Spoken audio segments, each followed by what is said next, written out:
Jack be nimble, Jack be quick, Jack jump over the candlestick. Imagine a world where every time a candle is lit, a waxy mess that is impossible to clean up is guaranteed to happen. One day, calculus, by using the integral to find the area of a curve rotated around the x-axis, would change the candle world forever.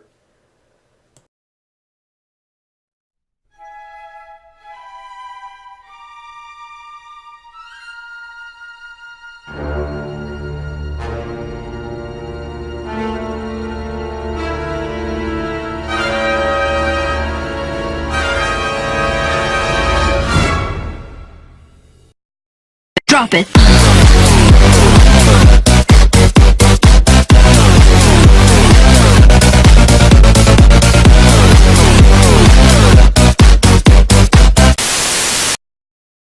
What does it take to find the volume of something as irregular as this? Finding the volume of irregular objects is quite different than finding the volume of something like a cube. There are no general formulas that dimensions can be plugged into to get an accurate measurement. However, using calculus, it is possible to calculate the volume of these irregular objects. Please, consider the following. In calculus, we learned that integrating a function on an interval gives us the area underneath the curve. If the shape of the object we want the volume of is a curve rotated around the x-axis, we can use the equation volume equals pi r squared, where r squared is the definite integral of the curve's function squared. Our first step, though, is to find the functions of the curve on our candlestick. To do this, we imposed a photo of the candlestick onto our GeoGebra program. We plotted a couple of points along the edge of the candlestick. Then we divide the candlestick into intervals here, here, here, here, here, here, here, here, here, here, here, here, here, here, and here, based on the different curves we saw.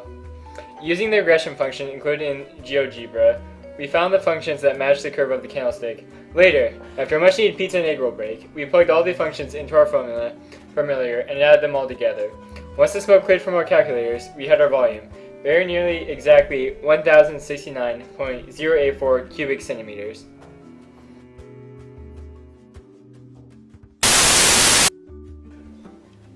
Now that we have found the volume of the candlestick, we would like to find the surface area of the candlestick also. This process is similar to finding the volume, except instead of rotating area under the curve around an x-axis, we are rotating only the curve. Since we'll need the arc length of the curve, we will use the function arc length equals the square root of 1 plus the derived function squared. The functions we used here are the same as the functions used for volume. We find the surface area using the equation surface area equals 2 pi rh, where the radius is the original function and the height is the arc length. After another extensive and equally as important pastrami and pizza break, we plugged in all of our functions, yet there was one more step. We cannot forget the surfaces on either end of the candlestick. Using the circle area function, area equals pi r squared, we calculated the end surface areas using the radius of the end as the radius. We added those to our surface area as well. When our fingers were numb and worn to the bone from typing into our calculators, there emerged our answer, and it was beautiful. Quite approximately close to 983.876 centimeters squared.